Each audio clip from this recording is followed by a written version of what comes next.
अस्सलाम वालेकुम। Master concept में first year chapter number 6 sequence and series exercise 6.3 question 7 to 11 आपको जैसे कि बताया था कि एक ही टेक्निक के ऊपर है।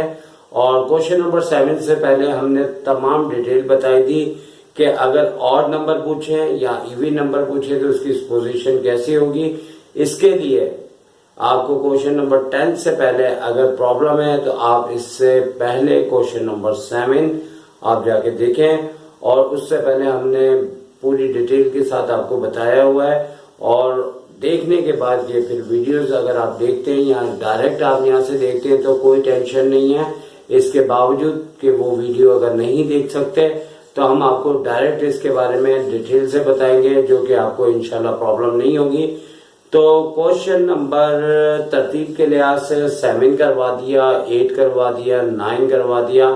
तो आज है क्वेश्चन नंबर 10, और 10 क्वेश्चन के अंदर याद रखें कि इसके अंदर बेसिकली हमारे पास दो टेक्निक्स है, और दोनों टेक्निक्स के लिहाज से आपको क्वेश्चन करना पड़ेगा, जो क्वेश्चन के दौरान भी हम आपको बताते रहेंगे। क्योंकि हमारी दोनों टेक्निक के लिहाज से आंसर इसका डिफरेंट आता है, जिसकी वजह से हमें याद रखना पड़ेगा कि जब आंसर एक आए, मेथड दो हो और दोनों से एक आंसर आ रहा है तो कोई प्रॉब्लम नहीं, आप किसी भी मेथड से आंसर ला सकते हैं। लेकिन जब दो मेथड से डिफरेंट आंसर आ रहा है तो क्या आपके जहन में आती है बात कि आपको दोनों मेथड से करना पड़ेगा। चूंकि दोनों मेथड से होगा, चूंकि बाज बच्चे अक्सर रिजल्ट आने के बाद कई अरसे तक यही कहते रहते हैं कि हम तो सही करके आए लेकिन हमारा आंसर सही होने के बावजूद हमारे मार्क्स कुछ कट गए थे। तो इंटर लेवल याद रखें, तमाम देखने वाले स्टूडेंट्स के इंटर लेवल में आंसर के पीछे बाद कॉन्सेप्ट होता है, और उन्हीं कॉन्सेप्ट्स को जो बच्चा सही करके आता है उसके नंबर पूरे आते हैं।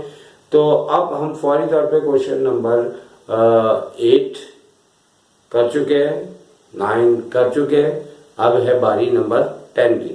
तो 10 क्वेश्चन आपके सामने आ रहा है कि 10 क्वेश्चन में बेसिकली कहा गया है the base of a right angle triangle is 9 centimeter and the sides of the triangle are in AP.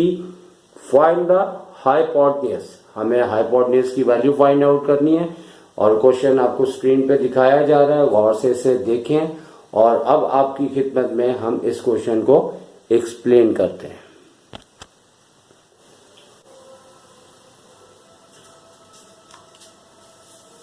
तो बुनियादी तौर पे इसके दो मेथड हैं, जैसे कि हम बात कर रहे थे, और उस मेथड में करना ये है कि आपको जो है वो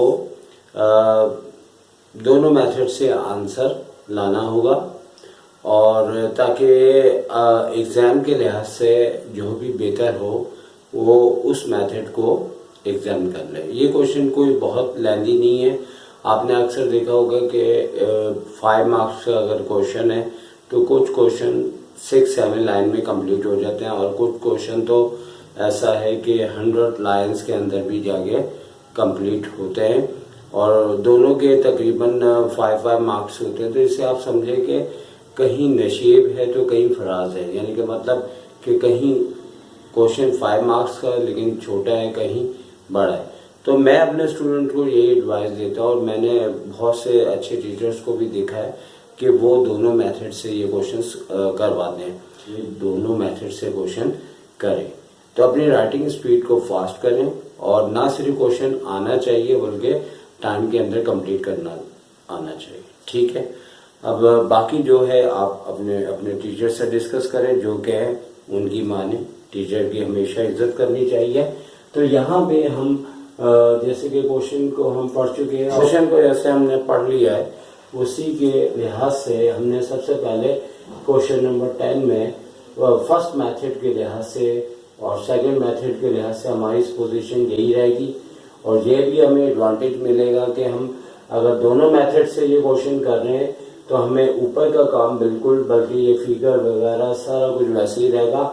और चूंकि ट्राइंगल की 3 साइड्स होती हैं, तो 3 साइड्स में हमने जैसे कि बताया था कि हम a - d, a A plus D are three sides of triangle ABC.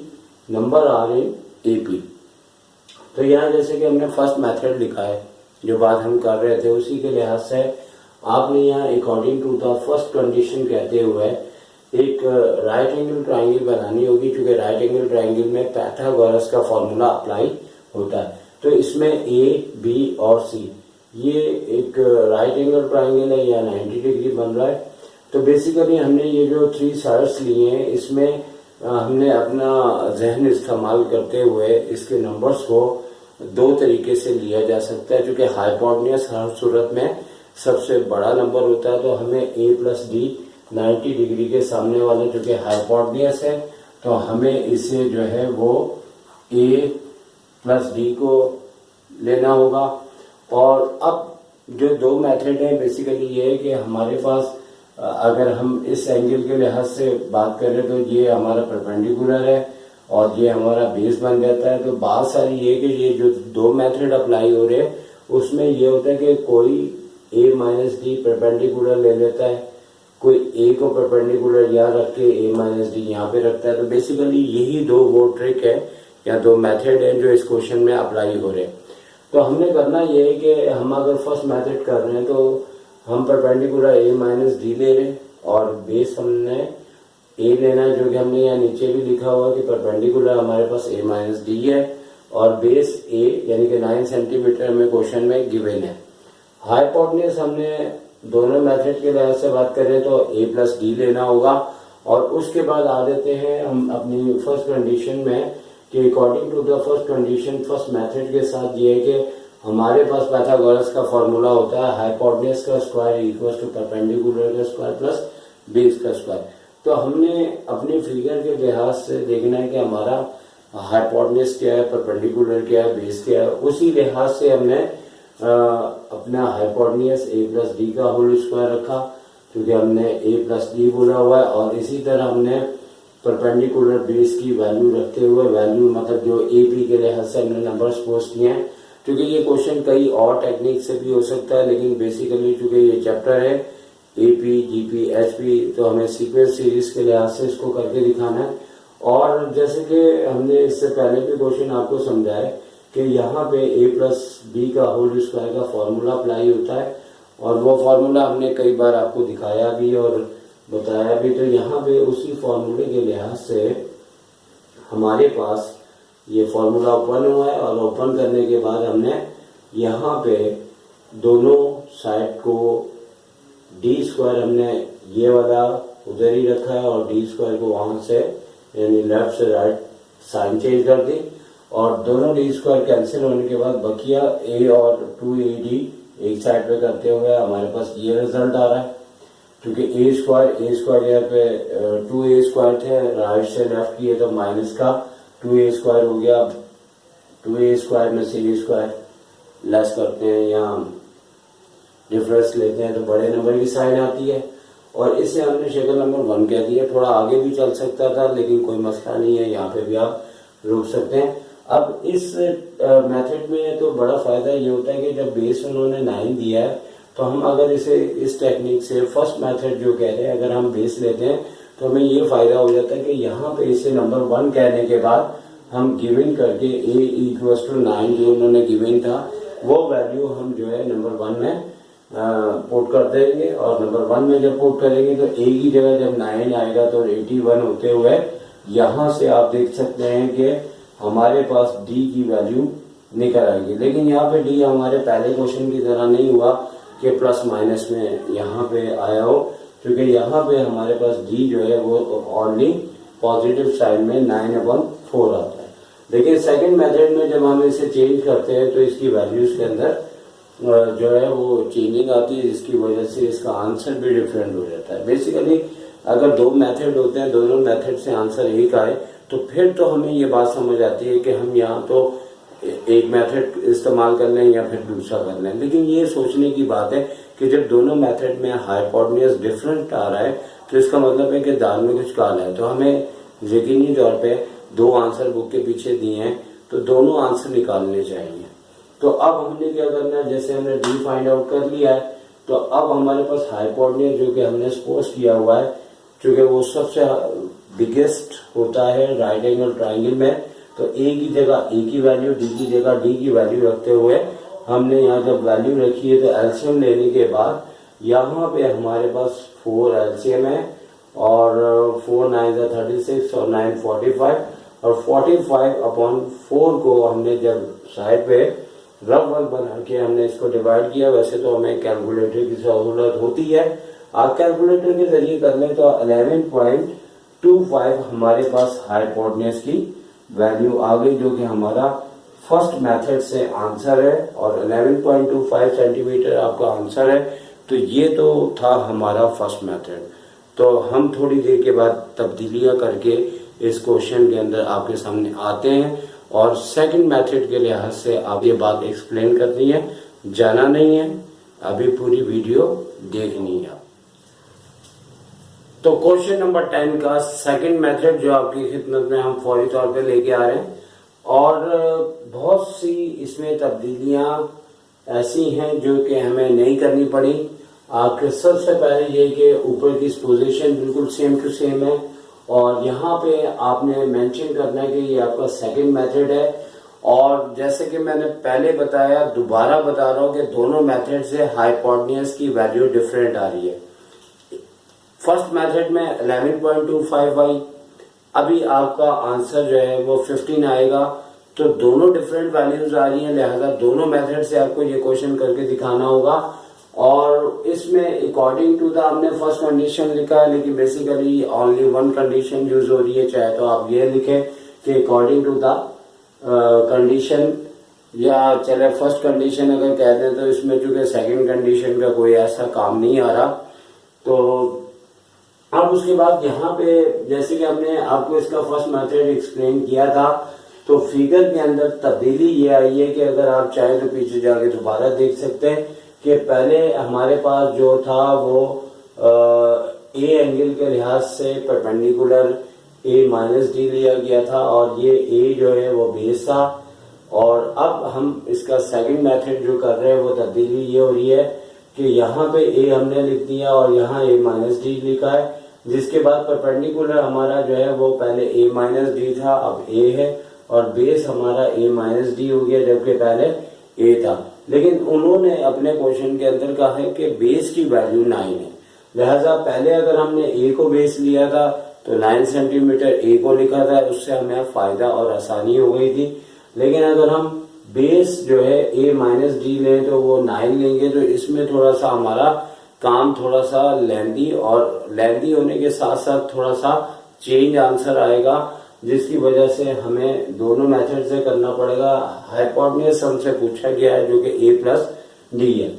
तो अब ये जो हिस्सा है वो बिल्कुल पहले की तरह है, सिर्फ ये फर्क है कि परपेंडिकुलर पहले जो था वो ए माइनस डी था, अब आपके पास ए है, बेस पहले ए था, अब ए माइनस डी है। तो ये आपके लिए कोई प्रॉब्लम नहीं है। अगर आपने फर्स्ट मेथड से देखा है तो आपने बिल्कुल वही हमारे पास वैल्यूज आई है और नंबर 1 का है, लेकिन चूंकि ये परपेंडिकुलर बेस दोनों प्लस में होते हैं तो तब्दीली के बाद इसके आंसर में कोई फर्क नहीं आएगा, लिहाजा ये हमारा फर्स्ट रिलेशन हो गया।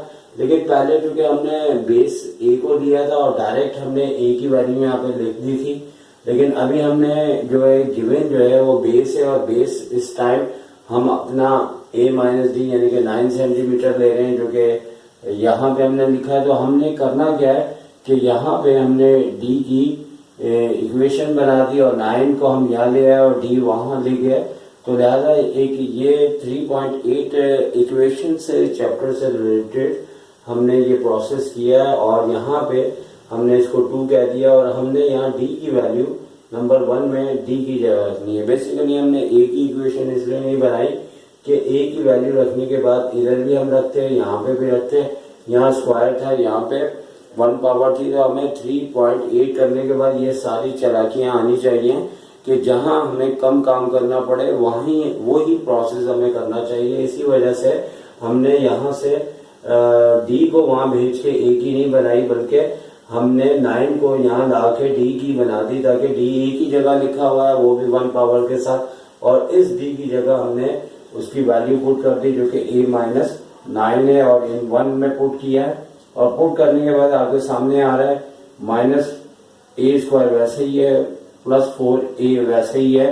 डी की जगह हमने डी की वैल्यू रखी है, फिर हमने मल्टीप्लाई किया है। आपको पता है कि मल्टीप्लाई होने के बाद हमारे पास 4a स्क्वायर माइनस 36a आएगा, और इसके बाद इन दोनों को जब हमने स्क्वायर वालों को ऐड किया डिफरेंट साइन से तो हमारे पास प्लस 3a स्क्वायर आया। फिर फैक्टराइजेशन का प्रोसेस हो रहा है। फैक्टराइजेशन के प्रोसेस में 3a हमने कॉमन लिया तो a minus 12 is equal to 0 आ रहा है, और 3a से हम अगर a निकालते हैं वो 0 आ रहा है, और a अगर 0 होगा तो हमारी ट्राइंगल बनती ही नहीं है, एक डॉट बन जाएगा। डॉट, ये डॉट है जिसका जो है वो a भी 0 है, d भी 0 है, तो dot not represent by triangle. Triangle के 3 जो है वर्टेक्स होते हैं, और एक डॉट जब 3 वर्टेक्स के अंदर कन्वर्ट होता है तो वो ट्राइंगल काउंट होती है। तो लिहाजा यहाँ पे इसको तो हमें छोड़ देना, ये तो बिल्कुल गलत है, क्योंकि ए स्क्वायर आने के बाद वो अपना किरदार अदा करता है, वो 2 आंसर आपको देता है, फिर आपने अपनी अकल से सोचना होता है कि दोनों में से हमने कौन सा लेना है। तो लिहाजा सेकंड आंसर a माइनस 12 को 0 रखते हुए फैक्टराइजेशन से, यानी कि हम मेथड अप्लाई करते हुए a की वैल्यू 12 सेंटीमीटर आ रही है।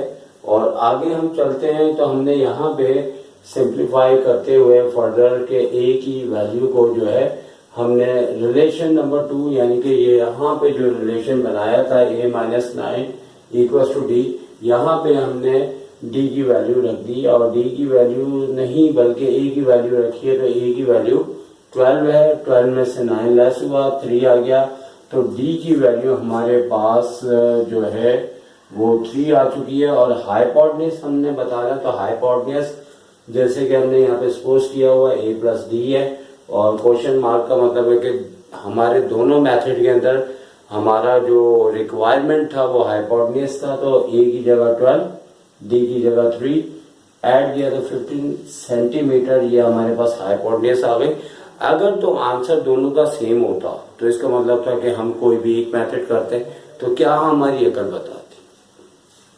तो लिहाजा बहुत से टीचर एक मेथड करवाते हैं, लेकिन मास्टर कॉन्सेप्ट के हवाले से जितने देखने वाले स्टूडेंट्स हैं उन तमाम को एडवाइस देंगे कि जब आंसर डिफरेंट तो दोनों मेथड हम अप्लाई करेंगे, और जब दोनों मेथड से आंसर एक ही आता है तो फिर आपकी भी अकल काम करती है। चाहे हम जहाज पे सफ़र करें, चाहे हम ट्रेन पे सफ़र करें, जाना तो हमने लाहौर ही है, ठीक है ना।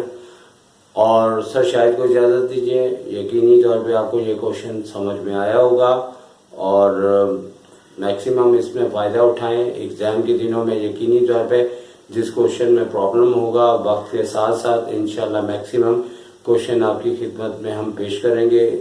इस साल के जो इम्पोर्टेंट क्वेश्चन है वो आपके सामने हैं, और भी क्वेश्चन करें, लेकिन चूंकि हम जितना टाइम दे सकते थे उस हिसाब से आपको एक्सप्लेन कर रहे हैं। और 7 to 11 में हमारा एक क्वेश्चन बाकी है, अनकरीब भी वो वीडियो भी आपकी खिदमत में पेश करेंगे। सर शायद को इजाज़त दीजिए, टेक केयर, अल्लाह हाफिज़।